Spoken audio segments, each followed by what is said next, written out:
Hey, welcome everyone to Making Waves. This is episode 22. My name is Justin, and along with my I'm Chad. I'm Chatty Daddy. Well, nice to see you, baby.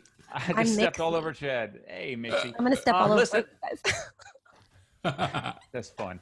Hey, listen, guys. Before we start tonight with our special guest, obviously, we want to mention that ShipRocked 2021, if you guys have been paying attention, is now ShipRocked 2022, and we're going to be sailing January 22nd through the 27th out of Galveston this go round. Go to shiprocked.com and you can get all the details about reservations, cabin availability, and any other information you need. So with that said, let's go ahead and start episode 22 of Making Waves with our special guest from Stitched Up Heart. It's Mixi. Welcome. Thank you so much. Aw, this is awesome. Yeah, it's really weird because it's just me. Like clapping. You're just clapping over there. I'll clap too, but I'm kind of like wounded soldier today. Yeah. So how are you doing, by the way? How's it? Are you in California? Yeah, Riverside County. It's kind of in the middle. We moved out in the middle of nowhere, like farms, dairy farms. There's so many back roads to ride motorcycles. There's mountains. There's a lot of the smell of fertilizer. But it's kind of nice. It's a little suburban neighborhood, and I'm digging it. A lot of horses.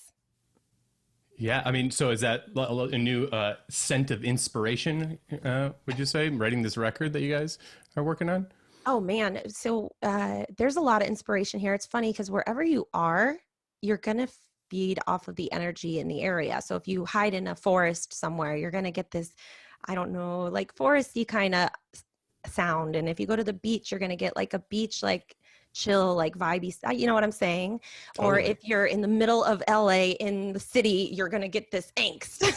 Like you're going to get a lot of people yelling at you. Right. And every different, I mean, really, I write from what is happening or what I'm going through at the moment. So there's definitely a lot of material for this year. I mean, we're all going through a lot of stuff. So, but I'm doing the best I can, turning everything that comes at me into a positive and trying to find like the good in it and learn from every single thing. Like, this sucks. Let's figure out what to do and how to pivot and how to survive in this climate. But, and I'm learning that I can do a lot more than I thought I could. That's awesome. Yeah. Yeah. If you didn't grow from what's going on, you're doing life wrong this year. So yeah, you need to drink more water. Yeah, and you know what, Chad and I, before we got on with you, Mixi, he and I were talking about, you talked about the new album and writing, and you kind of taking where you're at, your atmosphere, your elements, where you're around to kind of inspire you. And we were talking about the difference between the 2016 your 2016 release and the new one, Darkness, that came out this year. And the difference, like the first one, it's really hard edged, right? Very aggressive. But Darkness has a lot more ambient going on, some like electronic, especially some of the intros going in. Were you guys in a place where that really kind of like inspired you guys to bring that kind of sound in?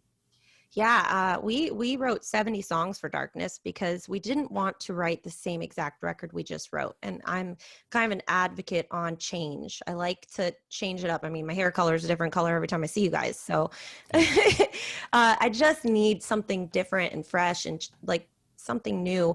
With Darkness, I was just feeling like I wanted something with more layers and more ambiance, I guess, and like cinematic kind of feel, and it takes you somewhere with the synths and electronics. But I also realized what I miss out of the Darkness record is those heavy riffs and those like super, like, I don't think we added enough guitar riffs. So I think we're going to kind of meet in the middle, but also add a whole nother level of stuff that we want to try too with this next record we're working on. But we wrote 70 songs for Darkness, and trying to find the lane that we wanted to go in for that record. We also wrote a lot of really good songs that we're going to release on a deluxe version of the album, probably 5 or 6 extra songs, and some really great songs that just weren't in the vision of what we wanted to do for that album. So we got all this material. The sophomore record was hard Like it was difficult because it was just, we didn't know where we wanted to go yet. We were just trying to find a lane. And now we know where we want to be. We have all this material, and it's going to be like cake to make this record. Speaking of cinematic, so the video for My Demon is very, cinematic, if you want, very atmospheric, all the elements you're looking for that I guess you were hoping for. It's a beautiful looking video. Yeah, that almost didn't happen because COVID. So the original director, who also directed Finally Free, had some stuff happen with his family. So he had to bail last minute. Our drummer flew into town. He is helping his parents out in Pennsylvania because they're getting really sick and old. And so he needed to be there, So he flew in, and then we're like, well, we have like 2 weeks to figure out who the new director is going to be. Like, we knew what we wanted the storyline to be. I have the perfect girl demon, and it was just a great playoff. I loved messing with Merritt and all the boys and just having her seduce the crap out of them the whole entire music video. I was like, you got to make them so uncomfortable. Like, and then she had to seduce me, and we're both like, we just ate sandwiches with onions, and we're like, does my breath smell? That's what I imagine is going on in those situations. Yeah, for sure. My skin's so dry. Don't touch me. Yeah, I know. Are you using the new? Just talking about some different moisturizers. I would. So, obviously, you guys were able to find a director for that. What was that? What was that like? Having to kind of throwing someone into that mix so quickly. What was that like? It was meant to be. So I do a lot of volunteer work with animals, and there's this sanctuary for like monkeys and kangaroos and stuff like that I have a friend that helps them. And I ended up over there, and they had a videographer that tours with Korn. He's been doing it for the last 14 years. And they just happened to be in the place at the right time. And I was like, do you guys happen to do music videos? And they're like, that's like pretty much what we do. I'm like, well, we have like 2 weeks, and we have one location that originally quoted us $10,000, and clearly we did not have the budget for that. But it was in the middle of downtown LA, and nobody's going to the club. So we got it for dirt cheap. Somehow everything happened perfectly. And I couldn't believe it actually happened, to be honed. So what club was it shot in, if you don't mind me asking real quick? Oh man. What was it called? I don't remember. I'm trying to, because I watched the video. I can't picture the space though. Maybe it's just dressed up differently, but it was cool. It was an old bank from like the olden days in downtown Los Angeles, and they even had like a vault. They had like fake. It just looked like it was a bank, but it was part club, and then they had like these weird animal heads, like in business bank suits or something. I don't know. It was just I forgot. I'll have to text you it later. Please do. One of those after 2 a.m. clubs. So basically, you went to your animal sanctuary to do some work. You ran into some guys who are videographers for Korn, and you got a video made. Yeah, that's life, baby. Oh, well, it's wild how that worked out. I don't know how it happened. I really just was like, well, we got to let go of this video. The idea came from our bass player. He's like, you guys want to do a video? Because Demon's doing okay on Spotify, and like, we should do a video for it. And I'm like, all right, cool. So ask the label, see if we got a budget, blah, blah, blah. Okay, we got a budget. Now what do we do? I don't know. Let's just talk about it. And then we came up with the whole plan together. I'm like, dude, would it be cool if this demon lady was like seducing me, and like we could get all like that sounds exactly like I imagine it going down. That's how. So you just mentioned that you kind of picked the song because it was doing well and rating well on Spotify. And I look at the album, like I was looking at the order of the album. I was like, man, that's bold to like pick the closing song of the album as a single type material. Well, it was just I feel like these days when it comes to singles, the Spotify streams are going to tell you what really does it. Like they're going to tell you what people are listening to, that you're not putting marketing money behind, but you'll see it, so that's kind of what's cool about streaming these days. You know what people want to hear, and you have a little more of a grasp on it. Yeah. Is there an expectation? Oh, I'm sorry, Chad. No, I mean, I don't want to get us too off topic here, but that's a huge one. Thank you for saying what you just did. the old model's broken and the new models has been working, but no one's been paying attention to it the way in our space and rock, the way that you clearly are. I mean, I'm looking at, we talked earlier about what you're doing currently to stay afloat. You're embracing the tech, you're embracing the fans, and the fans they're eager to tell you if you just listen, you know, like the idea of these suits and who wrote a song or whatever back in a chair at a record label, those days are gone, you know. And it was cool just to hear you say that. So, you know, I was thinking about the tent, because never ever, like even 2 years ago, would you ever get your label to say last song on the record, let's make that the single, you know? Right.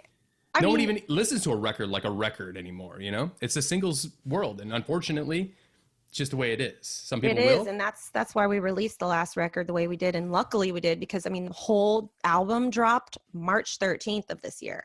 Fuck. But right, yeah. literally that day our tour got postponed. I was at the gym getting ready for tour, and I get the call, okay, Sebastian Bach's postponed till fall. And then I ordered a pizza.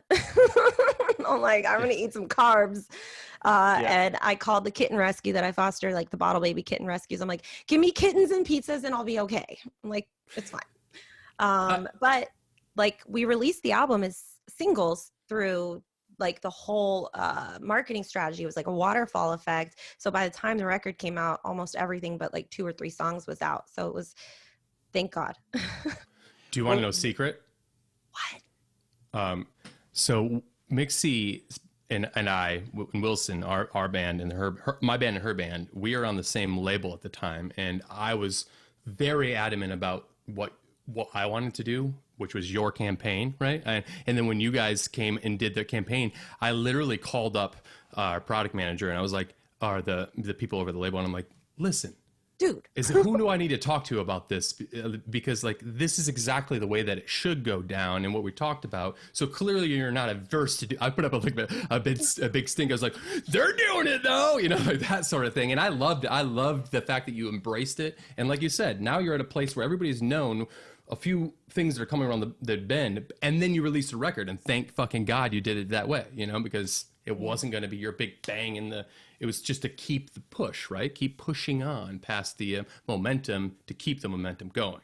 Yeah. Right? And I'd love to take credit for the idea, but it was all just the label coming to me and being like, hey, what do you think about this? I'm like, I like it. Cause I think that like, I like thinking outside the box and trying new things, you know? And your record, speaking of, My Demon, was written by Scott Stevens. Him and I wrote that together.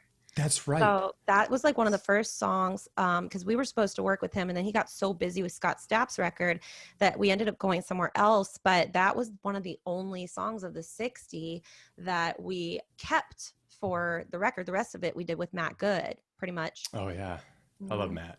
Yeah, that's dude. cool. I love that dude. Look at that. We're finding out inside stories stuff here on Making Waves, huh? Sorry, Justin.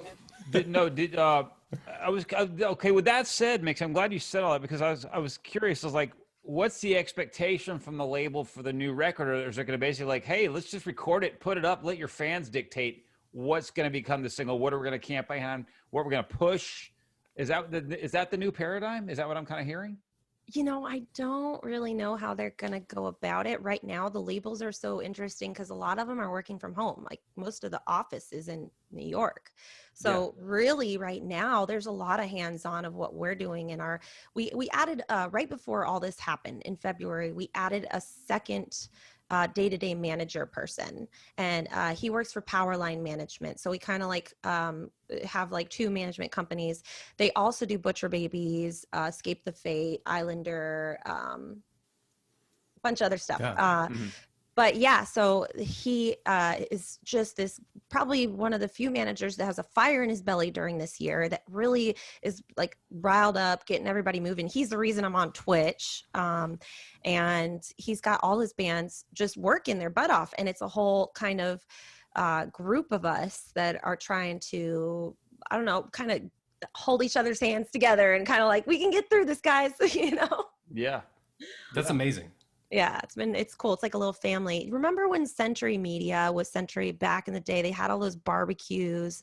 That label was like, it was just a big family of bands. And I feel like that's been missing for a little bit. And so we're trying to unite everybody. Like I've been getting on my Twitch streams on Tuesdays, I have like pretty much every girl I know in music, I have come on the stream, and it's kind of cool because we get to chit chat and keep everybody kind of intertwined somehow, kind of like what you guys are doing. So something for everyone, you know?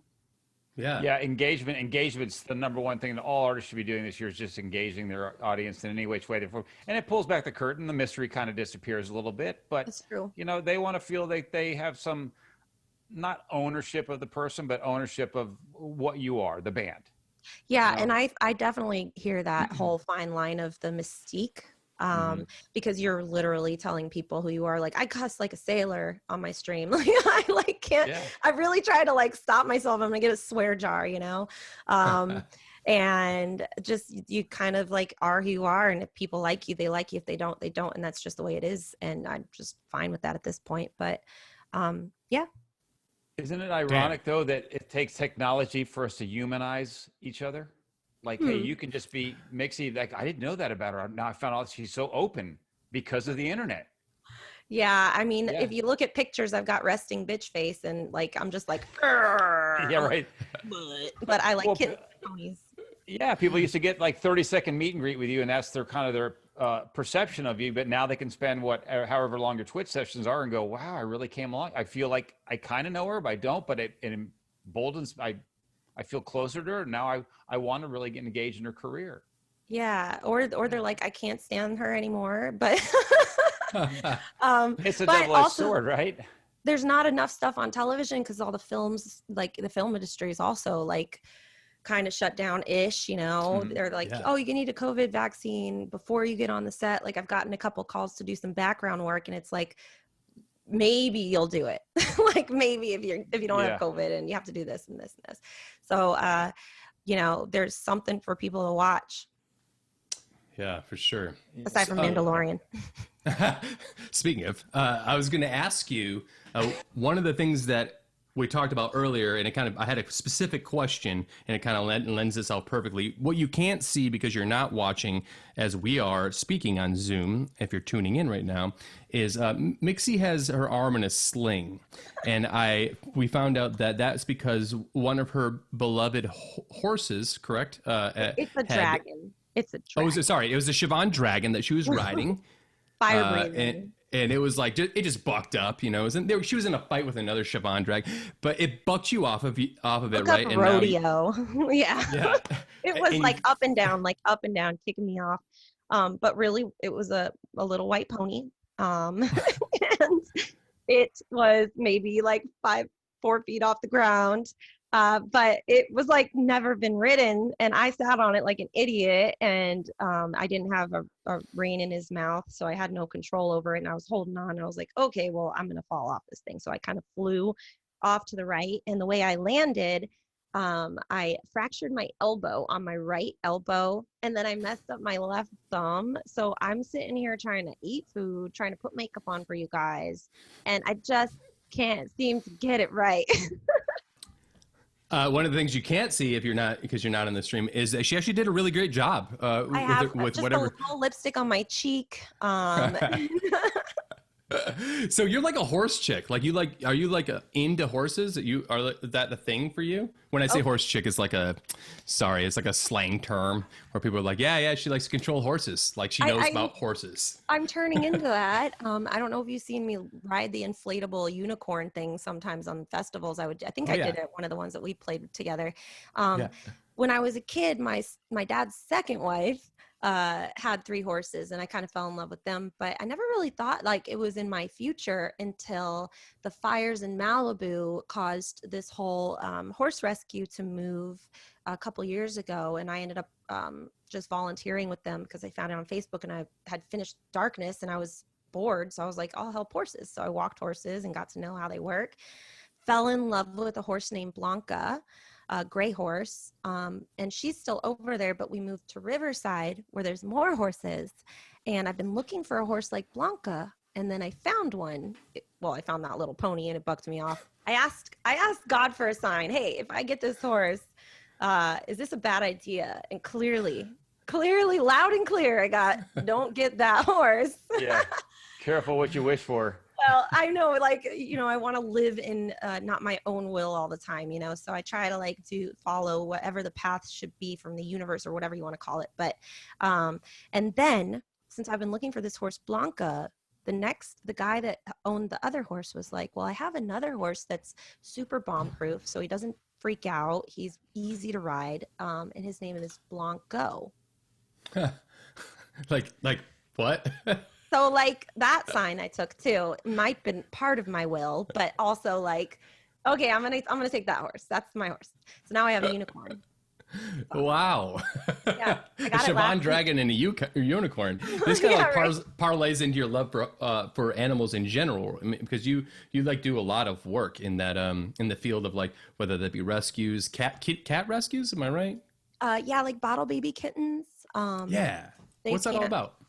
So when I quit drinking almost 6 years ago, January 4th will be my 6 years. Congratulations. Thank Congratulations, you. yes. I was looking for something else to do because I was so used to just going to the bar and hanging out with everybody, the scene, the Angels and Kings Hollywood days. But I didn't know what else to do. And I found this like kitten bottle feeding class online. And I was like, that looks like fun. Okay, let's do that. And then I ended up at this kitten shower it was kitten season, which is in like April-ish. And I was like, okay, let's go to a kitten shower. This sounds fun. And then I ended up with one, and I have fostered 40 kittens at this point. And I don't know. I think I've learned a lot on how to care for them. I know how to keep them warm, and there's not a lot of people that can do it. And the ones that can't feed themselves or don't have a mom, they are most at risk for euthanasia because they can't survive and there's not enough resources or people that can help. So I try to do as much as I can. Obviously, I can only do so much as one person, but this year, as I've had a couple different litters, I kept one of them. And so it's like kittens and horses. They're just tiny horses. You're just trying to get one to get big enough that you can ride. Right. We'll try. But so there's like two things that happen in that conversation. I'm not sure what a kitten shower is. I just imagine two things, a shower with kittens in it, or it's like a baby shower showering down upon you. It's rain and kittens.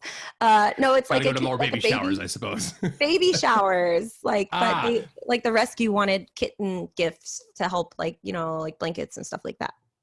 Awesome. And then when you're getting these, you said you've fostered 40, right? 40, including a dog. How many have you had at one time? Oh boy, we had 10 in the house here. There were some that were moving out and some that came in, and then we have 4 cats of our own. And so, yeah, it sounds crazy. It doesn't. I just also, when you said moving out, like I just imagine it being 18, and having a suitcase, and it's like, all right, I'll see you.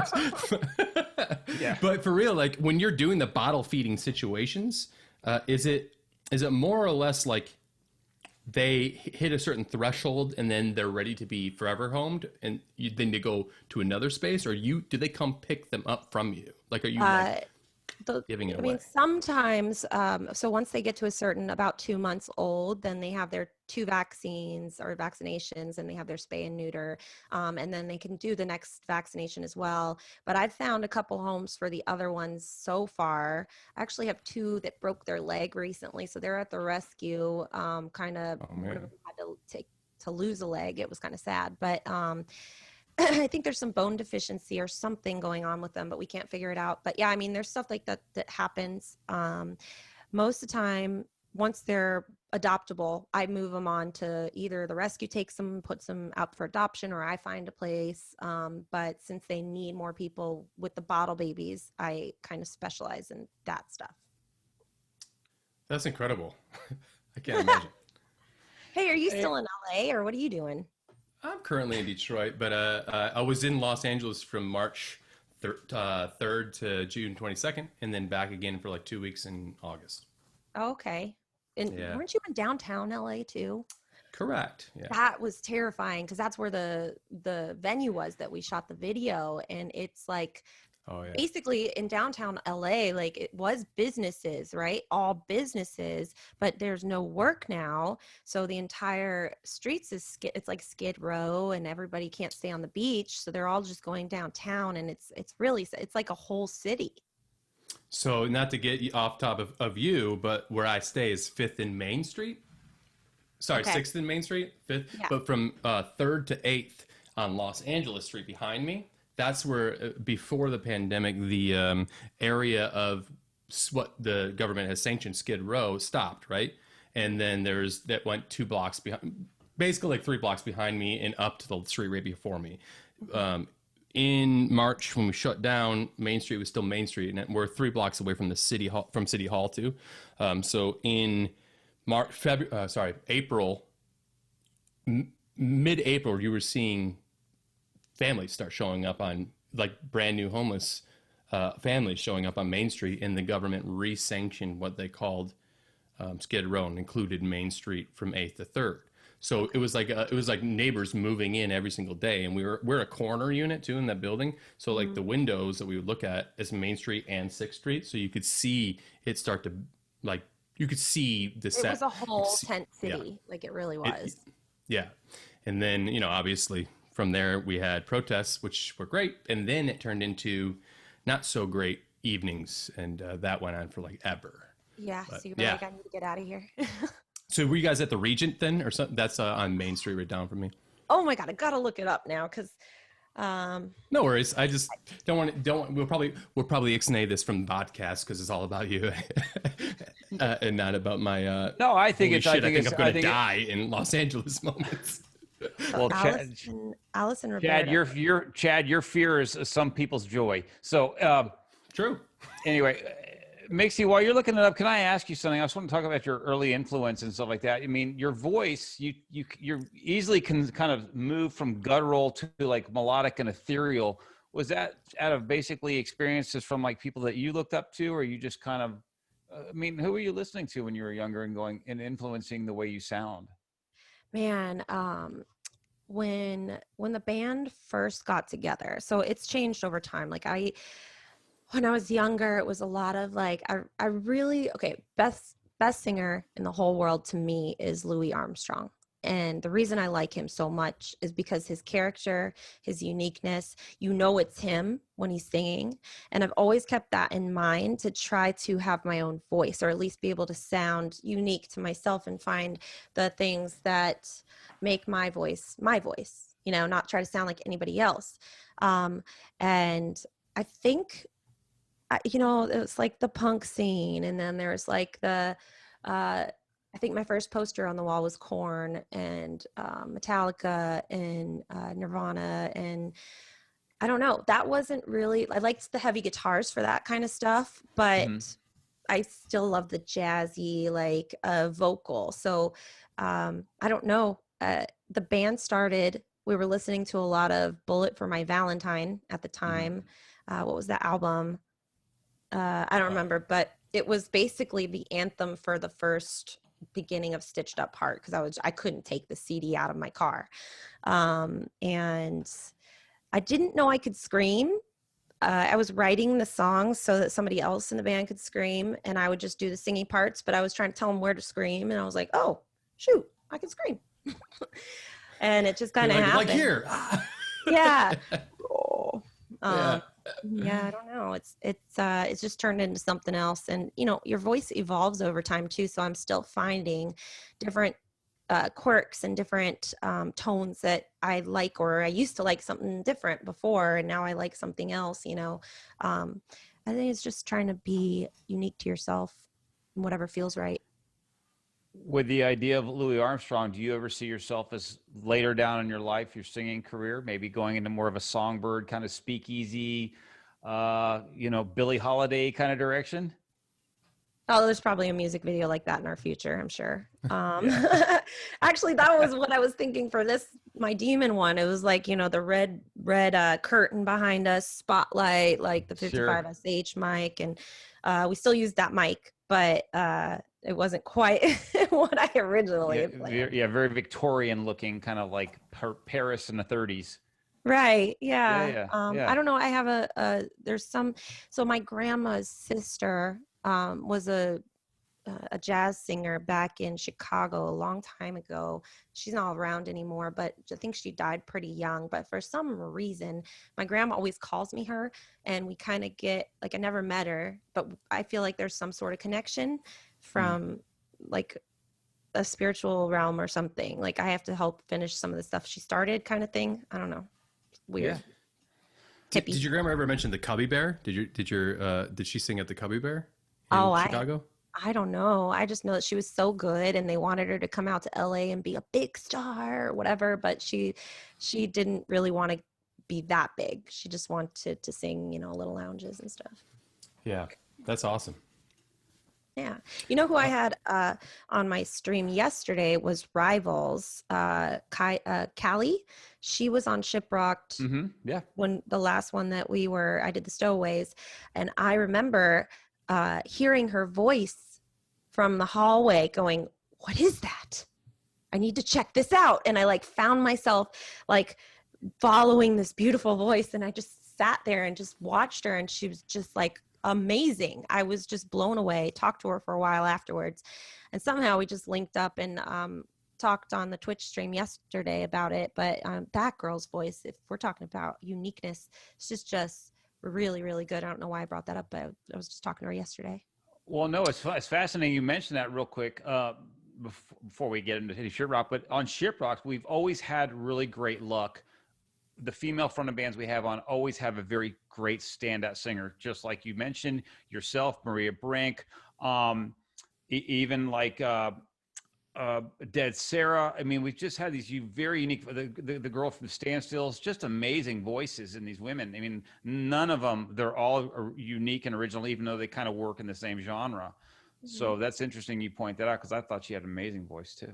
Yeah. Oh my God, it's just phenomenal. They just came out with some new music, Lavenders. I actually have on repeat once I listened to it yesterday. I was just doing a little research and I'm like, oh my God, I love this song. But yeah, definitely check out Rivals if you're listening to this. They're killing it. Do you guys have any plans to tour together? Whenever the world opens up, I'm sure at some point. We're still trying to do that Sebastian Bach tour. Yeah. Well, I was going to ask you, like, speaking of world opening up and Sebastian Bach, we heard that Sebastian like handpicked you guys and like he got the whole confirmation like from his team and stuff like that. How did that feel? That's what we heard. I don't know. It's like Sebastian Bach. I don't know how exactly it went down, but we were actually trying to negotiate another tour at the time, and we were like going to be broke if we took it, but we were like, well, the band's really cool. We might do it anyway. But then they came in and we were like, I thought that he was kidding. I was like, no shit, no way. And yeah, they just said it came out of the blue. I'm not sure how it went down. So, things like that just kind of happened. But dude, Skid Row's first album, the tour is he's supposed to play all of those songs. And like, there's so many good songs. I got them in my head now. Like, I remember. No, I'm just kidding. I was going to say, are they going to do it? There's so it got pushed March 13th. It got pushed to the fall. Now it got pushed to May, the end of May. So it'll be like right around my birthday when I turn 21 again. There you go. There you go. So yeah, it'll be one day we will. And he keeps like, the cool thing is that every time I know it's going to get pushed, I'm like, oh gosh, it's like almost October. This is probably not going to happen. He's probably just going to cancel it. And he keeps just, hey, are you guys cool with like still doing this? If we push it off a little longer, we're like, dude, we just want to play with you. That's cool. Yeah, it's really exciting. Do you have any good tour stories? I mean, while we're talking about touring. I was just going to say, you went out with Steel Panther, right? Oh, yeah. Yeah. Yeah, and so we went out with Steel Panther like about almost a year ago to this date. And it was the last tour we did, minus some Seven Dust acoustic shows.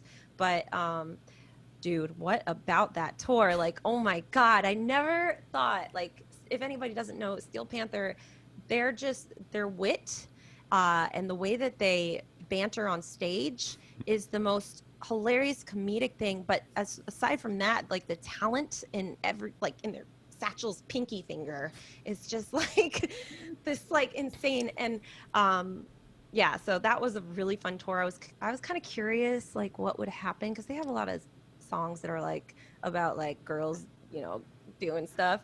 And I was Yeah. like, oh, this is gonna be interesting. Going to Open, high school, then going to yeah, college and getting a degree and starting yeah, family. all the professional Yeah. women of the world. Yeah. Um, and I'm like, well, they're gonna like these guys are gonna all the people in the crowd are gonna ask me to like take off my top or something. It's gonna be weird. But it was complete opposite. Everybody was just ready to rock. They just wanted to see a rock show so bad. They were just like dressed up like Steel Panther, wearing like leopard print pants and like wigs and shit. And like it was really hilarious and it was awesome. And oh man, there was one point though. This was pretty funny. It was the second show. No, it might have been the first. Anyway, I hear on the second show, I hear, hey, so last night Michael Starr said you give good blowjobs on stage. Oh, somebody in the crowd?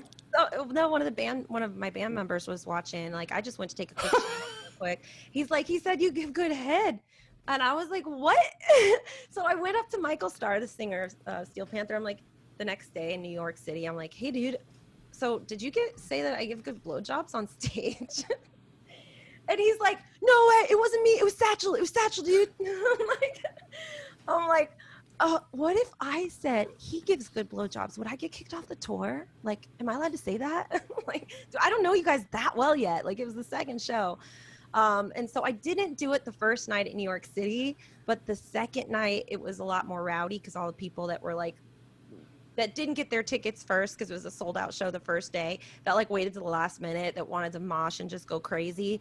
We're all at the second night in New York City. And the very last thing I said was, by the way, Satchel gives great blowjobs. And everybody was cracking up. And I was like, yay. All right, you guys get the keys. We're probably booted off this tour. Play me out, Johnny. That's great. Did they come back with anything? They took it. I think they said it almost every single night after that. Okay. The greatest thing was we played a show in Indianapolis, and it was a split show. So part of the venue, the upstairs, was the Nutcracker, like ballet, little children. And then there was the Steel Panther show, which had like the F word all over the shirts and boobs and things, and like it was an interesting, the set, like they were all walking into the building at the same time, the families and the Steel Panther crowd, and it was just something hilarious. Is it the Egyptian? I think that's the internet downtown. I think so. Yeah, it was It's a big like bank looking building, and there's like a kind of like the one in Milwaukee, the Rave in Milwaukee, a little bit. Yeah. Oh, and we played the Rave too. I love that venue. Oh yeah. Their tour, that's so cool that the fans were not only great to play for, and they speak volumes for what that band is actually churning out, but the fact that not only were they cool to play for, they were respectful for the situation. They didn't allow that hour and a half of what Steel Panther to like displace itself upon what you guys are trying to do, because you're not like, that's the hardest thing in opening up for bands like that who have like an act. We did it 5 times, and after a while it was like we were like, shh, do you guys really want us to come back out on the road, and because we just legit, like, their fans, right? It starts to become a family, so it's easy for them, and the band's super aware of what of what their fans are and what they do.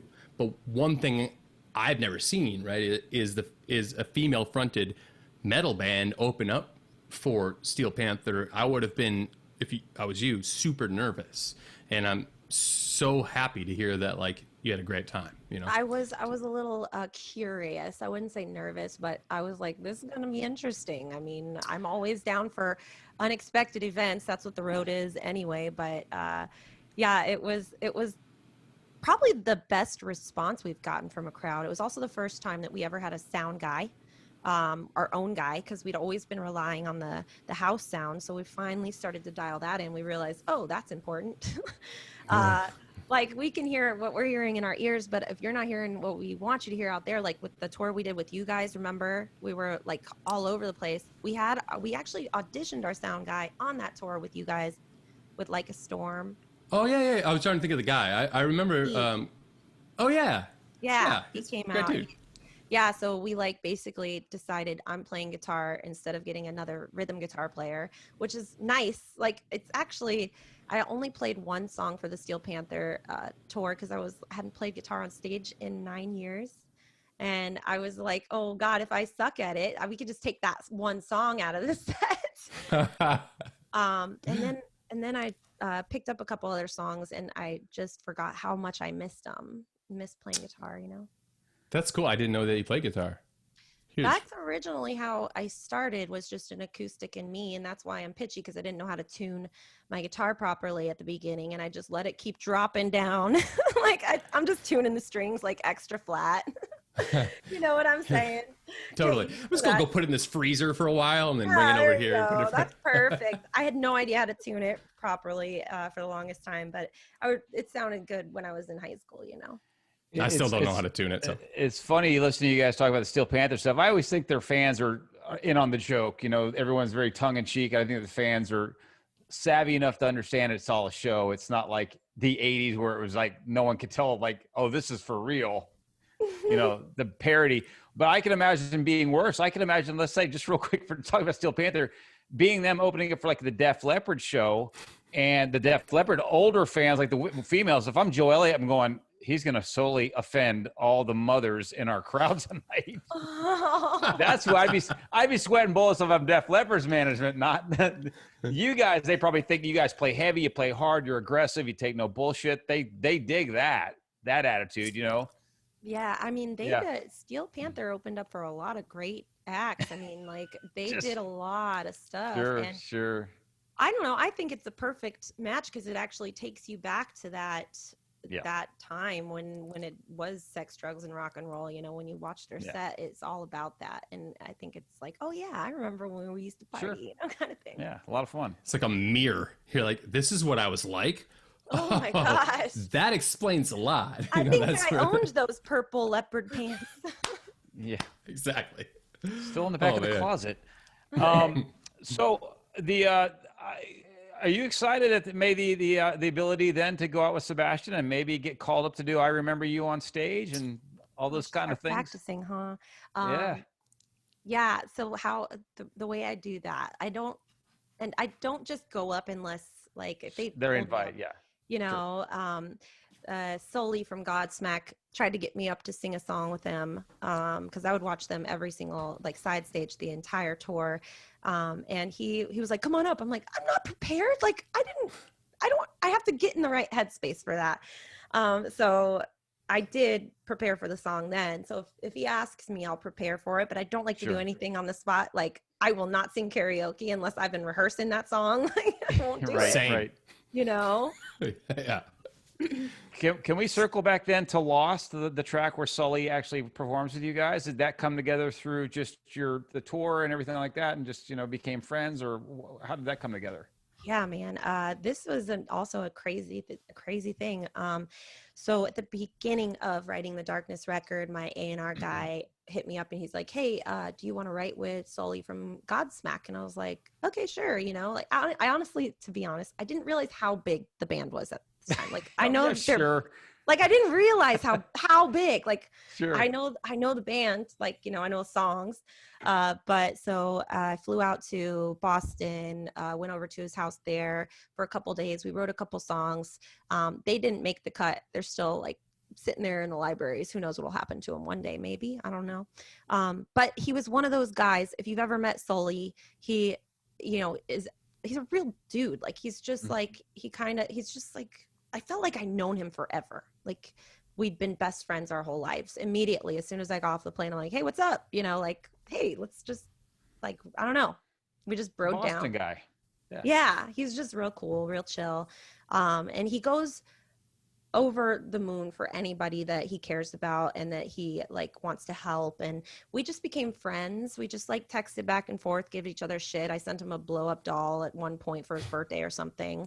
He's like, "It doesn't have any holes in it. What the hell?" I'm like, he was like, I need a girlfriend. I'm watching Netflix alone. I'm like, "Here's a blow up doll." Yeah. Perfect. But it was pretty funny. And then so how did the tour thing happen? Oh, so the very end of Darkness, management was like, hey, you should ask Sully if he would want to sing on something. And I'm like, oh God, I don't want to pull that card, like we're friends, but I don't want to like be like, hey dude, do me a favor. Like, Yeah. so I just said, you know what, I'm going to text him. He could say no. I even said that, hey, I have a question. You could say no. And he's like, yeah, you can ask me anything. And I was like, so would you want to sing on one of our songs? He's like, absolutely, as long as it's the right song. And I'm totally down. It just has to be the right song. So we all went back and forth. People were talking about covers for a few months until the record was completely done. And I listened to Lost and I realized that bridge part in it had like kind of a heavier part that could use a vocal over it. And I was like, this could be cool for Sully to sing over. And I asked management what they thought. They said, cool, see what he says. He says, I really like this song. I'm down. So then I'm like, all right, how do I get him in the studio? And he didn't want to just like record his vocals and send it through email. So Godsmack was moving their studio down to Nashville so that people can start recording and stuff over there. And so he's like, I'll fly out to Nashville. We'll track the vocals there. And so it's more sentimental and it's not just like, here's my voice and on a freaking, and the recording almost didn't happen because the studio wasn't set up. We ended up going to like some producer that our manager found last minute before we were about to fly out. Like, here, go to this guy's house, record the vocals. Okay, you're good. And we're like, okay, it happened. And then he's like, well, who's going to sing my part? And I'm like, well, I don't know. One of the guys in the band can, or if we're on tour with someone, they can come up. Grant from Through Fire came up and sang his part. Or like you, that'd be cool. And he's like, all right. And then he hit me up about the Volbeat Tour. We were only going to do like 2 weeks in the US. And then somehow he wiggled around all of the bands, everybody that wanted that slot. Like, can you imagine? There's 10,000, 12,000 people at these shows. And this little tiny band, we didn't even have a booking agent at the time. We didn't have a booking agent. And I was like, I don't know what to do. Like, should we just wait? He's like, all right, just don't do anything. I'm going to work my magic. We're going to figure it out. We're going to go around the system. And somehow he just squeezed us on the bill and pissed off a lot of booking agents, probably. Sure. Yes. Sure. And man, it was like a dream come true every single night. Personal relationships are everything. Really, like seriously. And I didn't realize, the more, I guess, the wiser I get, the more I realize how much I appreciate real deep conversations with people and really connecting with people on like a super intimate level and getting to know people, what's really going on with them, not just the face value stuff, Yeah, of course. Empathy is fucking the most important part of our business in general. In any way you slice it, I don't think there's anything more valuable than understanding at least a geonode of what your fellow man or woman, person, whatever is going through or trying to achieve. We all have our little bouts of darkness. Speaking of darkness, you have a global live stream coming up, right? Oh yeah. So I've been putting off. I know, right? What a segue. I've been putting it off for a while because I'm so picky on the live stream thing. Like, I'm so picky on the sound quality. Like, I want it to be perfect. And we finally, after the world didn't open up again and again, I was like, all right, fine, we're gonna do it. We found a venue. It's actually in Arizona. They have they're a lighting production company. And our management kind of set it up with that, and it's a good deal. And it's like, I don't know, it's not in LA, so it won't be shut down. Yes. But yeah, you got to think about that stuff too. I mean, I think there's some live streams that are getting closed because of that here. But we're going to do it. I'm just going to do it. As a vocalist, you probably agree with me on this. With live stream, you can't do the vocals justice because people are listening to the live stream like they would the album. like on a computer or like in their headphones, or hopefully not their phone, speakerphone. Don't watch the live stream on a speakerphone. I will kill you. Seriously. Um, You heard that. buy some beats or something. Okay. But yeah, so I'm just so picky. I wanted to, you can't get that echo of the room effect and all that feeling and the bass like in your stomach and in your gut. But we're going to do the best we can. With the light show, I think is really cool. And we can probably use some of that for like music videos, just live music video kind of things or something. I don't know, maybe a music video album or a live album or something like that, DVD Totally. thing. Totally. So I think we figured out how to make it as perfect as we can. I'm a little nervous, I will be honest, but I'm going to do the best I can. I've been working on my vocals like hardcore. So yeah.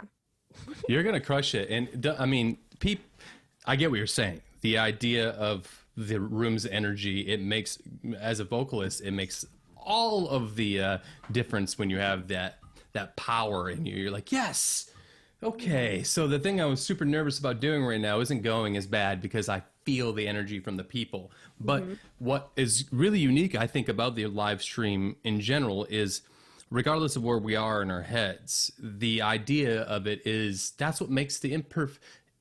You can't, like, to be perfect would be like an absolute shame, right? The idea of the imperfect person is what makes all of those moments so special. And you're just, the people that are tuning in, I'm assuming, I haven't done one because, you know, the band broke up, but I've tuned into a shit ton of them. Whether I bought the tickets or was gifted the tickets, mostly I just bought them because I was interested in I'm a fan of the band. Every one of them I loved. Even in the weird like moments of like, oh, that probably wasn't supposed to happen there, you know? That made it even more special because it made me feel like I was in that room, even though I was in my living room alone with a big PJs. Yeah, with a big box of disgusting chocolate and basically not wearing anything, you know? Like, Right. It made it that much cooler because it was like human, you know? Yeah. I think you're going to crush it. Don't worry about it, by the way. Oh, I'm working my butt off to try. And also keep in mind, band practice, we moved into a house, so we finally have the rehearsal area in the house, which is nice. It's right here. It's convenient.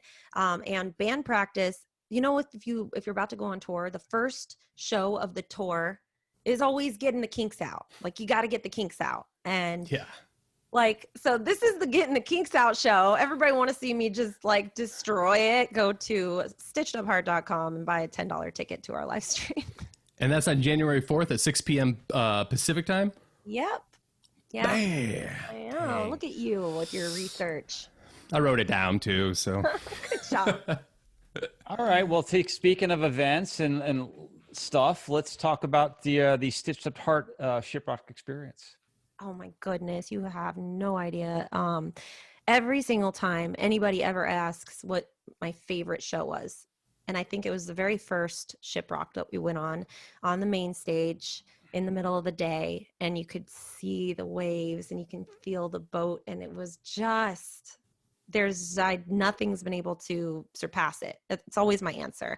I mean, maybe if we actually get to Europe, I'll be able to change the answer, but ShipRocked has been my absolute favorite.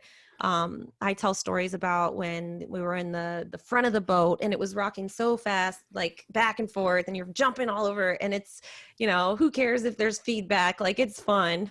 But yeah, I mean, it's an amazing experience. This last one was my favorite, ShipRocked. We didn't play as a band, but we did the Stowaways thing, and I got to play bass. And on a Linkin Park song, which was really, really cool. And I just wish I just chose the bass instead. But it's so much more fun. Like, being a vocalist is so much more effort. Like, I just want to play bass and rock out, headbang. I don't care. But I brought my dad, and my dad is a moody blues guy. He's an old, like, he's never listened to hard music before, right? So he got prepared. He got prepared for the tour, or for the ShipRocked. He was like, I'm gonna look up Octane. I'm gonna listen to Papa Roach. I'm gonna listen to Nothing More. I'm gonna listen to all these bands, Motionless in White. My dad is listening to Motionless in White. And so he's all ready. He knows his stuff, right? He gets on he bought temporary tattoos from Amazon, full sleeve, stuck it on him.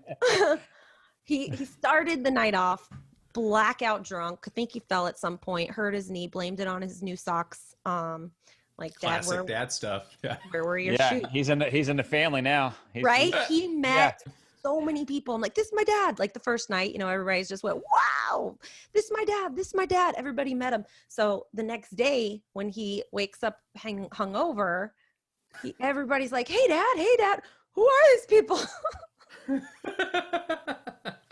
Whoa. You know, and so I'd taken him around. He's signing autographs. He's never really experienced that kind of thing with me. Like he's been to some shows, and like he's been to some really bad shows too, but little shows and things like that. But never really festivals or cruise ships, you know. And I took him to like right at the soundboard almost every single time on the main deck, so that he could listen perfectly as much as possible to the band. So now he always stands at the soundboard to listen. So I'm like, we could sit side stage, but you won't be able to hear everything. You have to sit right here. So yeah, he fell in love with Nothing More. He really liked Motionless. My stepmom, even though in this moment wasn't on the boat, she started listening to heavy stuff because he came back just raging about like ShipRocked, woo! And like he's like, I got all these friends. He's on the family forum, and you know, he picked up a guitar. He got half a sleeve tattoo at 60 something. Really? Are you serious? First tattoo ever. Yeah. Wow. Like it changed his experience. Yeah, like, and it's cool. He picked up the guitar recently again. He's like, I kind of remember this Beatles song I was working on. And I'm like, he's learning Shine Down and like, oh my God. Good for really. him. It changed both. I mean, it sounds like it changed your dad's life, and it sounds like I've never heard a story like this before. So I'm assuming it changed your life too, because seeing your dad I can't imagine. Has your dad always been that much? Sleeve. Right. No. You know, I think he's getting to the time where he pretty much retired. He's trying to think of other things to do. And more tattoos. Yeah, tattoos. I'm like, and it's funny because he got a wolf on his arm, and then he was still working at he's in the medical field, and he was still working there, but you couldn't see it with the scrubs, so he had to get it extended like with a feather so that people could see he's cool. He's got a tattoo. Like, you see my feather? I'm like, Dad, that's where it starts. You're gonna have neck tattoos next year. Yeah. Right. That's great. That's a great story. Hey, I yeah, can't imagine. That's a winner right there. I mean, yeah, people that even aren't related to an artist that have been on. And we have a really great range of ages, 18 to 70. I've never seen one though getting a sleeve tattoo. I think that's great. Obviously didn't get it on the boat. He got it when he was back on land, right? Yeah, he was actually looking to get it on the boat, but I think he wanted to wait because I think it was more expensive or something. But you got to get the excitement out of your head, and I got to rationally think about this and I'm home for a while. Yeah, he just thought that the Amazon like temp tattoo looked so cool. Like I remember putting it on him with like the washcloth and stuff, and I was like, Dad, you look cool. And he's like, yeah. And I just gave him like, don't tell anyone, but I gave him my VIP badge so he could go anywhere he wanted. And I just didn't care if I went back anywhere. I was like, go wherever you want, have any beers. I don't drink. So he was just like, okay, where's the cooler? I got it. Woohoo. And then I was trying to like get back to see my dad at some point. And he's like, the guy's like, you can't come in here. I'm like, that's my dad. He's in there. I swear I know that guy. Oh my God. You know, you could have fly, baby bird, fly. You could have come and found us and got another. Hey, listen, Chad always asks a really great question regarding ShipRocked. Chad, if you wouldn't mind asking this one, please. This is going to be a double whammy because the idea of I have in my head is hopefully it's just okay. Here it goes. When you came onto the ship with your dad, I'm talking the gangway. I'm talking that whole lead up. I'm talking like what is happening. You're at the port. Here's your dad. Here's you. You know what this is going to be like because you've already been on the boat before, but now here's your dad, and then you get into that atrium, you know, the first vision of what your week at sea might look like. You know, I remember how it felt for me, and I'm assuming your dad had if he got a tattoo and went full fucking hardcore afterwards, there's probably a moment you saw in his face go, oh, it's fucking on or something, Yeah. right? Oh yeah. How did it go? Yeah, no, we didn't even get to the atrium yet. We didn't even get up to the boat yet. It was like, because my dad, he lives in Florida. He goes on cruises all the time, the normal ones, you know? nice. Oh, So never again. Never again. No, he's like, no, this is different. This is something else. Like, he's like, you can't go on those boats anymore. He's like, weak. Yeah, right? He was like, as we were walking up, he was like, all right, well, I mean, like I said, he got pretty much blackout drunk the first night. As soon as we got to they were closest to the bar, it was like the first place that we were at. I don't think he remembers the safety meeting. Nice. When you got out the boat, how did you guys feel? I mean, if you had ship legs, you know. My first year I did for like 3 days. We had to go to NAM right after that. And I just remember trying to wear 6-inch heels at NAM, like feeling like the ground is like still moving, right? Like for real? Like, no, I mean, he's used to the boats. I think he's pretty much gotten used to that, but he probably had a hangover for a little while. Awesome. Incredible. I love that. Well, tell your dad I said hi, you know. Oh, I will. He actually is going to listen to this podcast too, because he keeps up with the Facebook group and I always hear everything that's going on. He's always trying to figure out, like, do I buy my ticket for this year's ShipRocked yet? Because he doesn't want to go on it unless I'm going to be there. He's like, it's not fun without you. Like, Sure. So I'm just like, I don't know, dude. Like, we have to just wait it out. Wait till the next year, and you'll know as soon as I know. I'll let you know. Can I ask your dad's first name so I can look him up on the forum and give him a little wink? Oh my God, that would be awesome. It's Scott Demner. Yeah. Everybody go say hi to him. Say hey. What's up, Scott? Absolutely. If you're listening, cool tattoos, bro. Can't wait to see you on the ship again. Yeah. So anyway, hey, Mixi, we're kind of coming to the end here.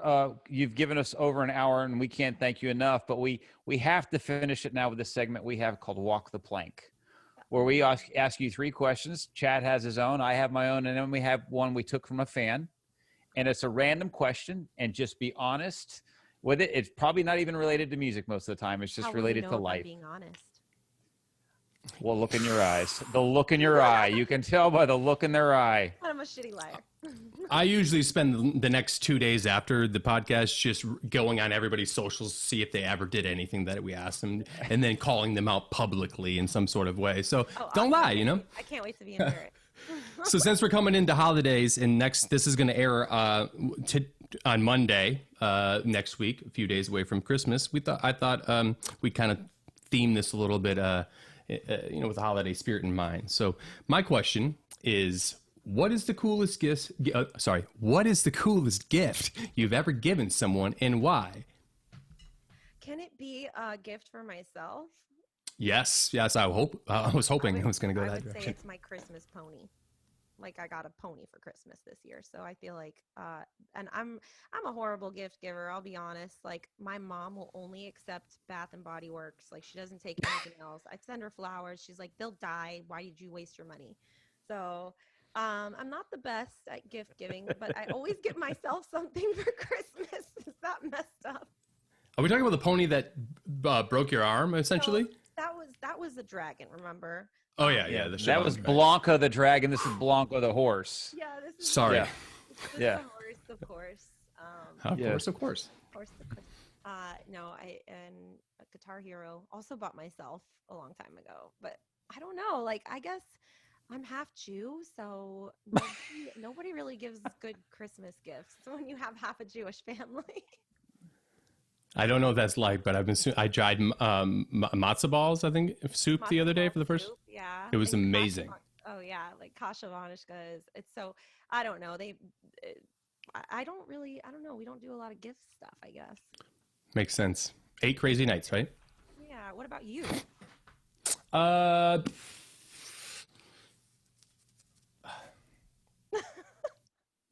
She's not listening. Oh, a G.G. Allen toilet seat. A G.G. Allen toilet seat, yeah. You sit on G.G. Allen when you go to the bathroom? 2 things happened. I gave it to somebody as a gift, and you didn't give it to yourself? funny enough, I got that same toilet seat the next year. It's actually in my closet. I have not found a. Yeah, I didn't feel like appropriate to put the toilet that says "suck my fuck" in my home toilet. One day, though. Yeah. Guest bathroom. Thanks for the honest answer, though. I appreciate that. You went straight to yourself. That's a good one. Yeah. You did end up getting it back, though. Yeah, I did. All right, Mixi. My question to you is this: if there is someone you can talk to in the world right now that you've never spoken to, who would it be and why? James Hetfield. And that's Jesus. That was quick. Not like I had prepared that answer. Chad, did you send her these questions? I know. I was like, whoa. So James Hetfield, and I don't know. dare I ask why? I feel like there's little things that I see in myself, even though he's James Hetfield, but something like there's some sort of like similarity in our brains somehow. I don't know, maybe that's just me reading into music too much, but I just think that there would be like a cool conversation. I can tell you one thing that you guys are similar, and it's he moved from San Francisco to Vail to get away from all of that. You moved from LA to be with horses out in the country. I love Vail. Are you talking about Colorado? Yeah. Yeah, that's beautiful. It's the best pass right out of Denver, I think west, right? Mm-hmm. We sometimes park our RV over there at the very end of a tour and just chill for a few days. It's a great place to burn one down if you ever need to. Right. I know an area. There you go. I think it's so. Basically, you guys both sought solitude, so there's something to you have common ground. Yeah, I don't know. Isn't he sober? I think right now. He's sober. Yes, sober. Yeah. I just think he's a cool dude. That was a really great answer and super quick, and so we know it's truthful. You've passed question 2. I don't actually want to meet James Hetfield. I'm lying. Never. These idiots, they believe me. Who's Metallica? Oh, the fan question. Justin, do you want to ask it or I'll ask it? You can ask it. Yeah. Okay. It could be very generic or it could be very interesting because it is generic. The question from the fan is, Mixi, what's your New Year's resolution going to be this year? To get out of the country, out of the United States and Canada, and play a show somewhere else, because international waters is pretty much as far as we've gone in Canada. So I want to see Europe. I want to play shows in London and Paris one day. Australia, Japan. Those are the, I guess, goals. Yeah. That would be an awesome 2000. What about you? I would like anybody to knock on my door in 2021 and be like, "Hey, dude, you can see their face. You're just in this apartment alone." That would be cool, I suppose. A visitor. When you say hi to him. A visitor. My resolution would be like, be friendly enough that people want to visit you. Just make friends with the Amazon guy. Oh, he hates me. This guy again? Yeah. Motherfucker. Yeah. Well, thank you for that honest answer too. Yeah. So we'll, hopefully we'll rub a rabbit's foot and we'll get you out of the country for a while. Dude, yeah. Yeah. Mixi, listen, guys, if you want to catch up with Mixi and the band, you can always check out their Twitch. They're quite active right now, so check them out there. Also coming January 4th is their global live stream event, so check that out. You can go to stitchedapart.com to purchase tickets for that. So that's a good way to ring in the New Year's. Thank you so much. You gave us so much great information, and coming from me, listening to you talk earlier about technology, like you're super savvy, super smart, and this was a great conversation. So thank you. Well, I'm not the savvy, smart one. The technology thing is the guitar player. I just he sets it all up for me, and I just try not to break anything. Well, fucking doing a great job. Yeah, pass it on, regardless. So far, so good. Yeah, no. So it was a really great, informative conversation, just to my ears. So thank you so much for that. Obviously, I know Chad and I were looking forward to this one a lot. So thank you so much. Some quick, guys, real quick at the beginning of the show, we did mention that ShipRocked 2021 is now ShipRocked January 2022 out of Galveston, leaving January 22nd through the 27th. Go to ShipRocked.com for information on that, details, reservations. And also check out our new merchandise. You guys can go to ask4.com, shop, and check a look at our new jerseys, our leggings, and now the hoodies. And we'll have a photo of those up pretty soon on our socials so you guys can get those for, I don't know, maybe we can get to you in Christmas, or at least by New Year's. Anyway. Can I get one? I want one. Okay, can we get one? We're going to make these things happen, Chad. We are going to make them happen. You heard it here first. Justin's going to get both Mixi and I hoodies. So listen, on behalf of myself and Chad from ShipRocked and the Ask For Entertainment, thank you for joining Making Waves. This is episode 22 with Mixi from Stitched Apart. You've been fantastic. And also, guys, on behalf of everyone else, we want to thank our engineer, Jennifer Zito, show coordinator, Heather Smith, executive producer, Al McManus, and of course, none other than the captain who none of this would be happening, Al Koenig. So thank you so much, guys. Remember to rock hard and vacation harder. And we'll see you next time. Take care, everyone. Have a great weekend. Bye.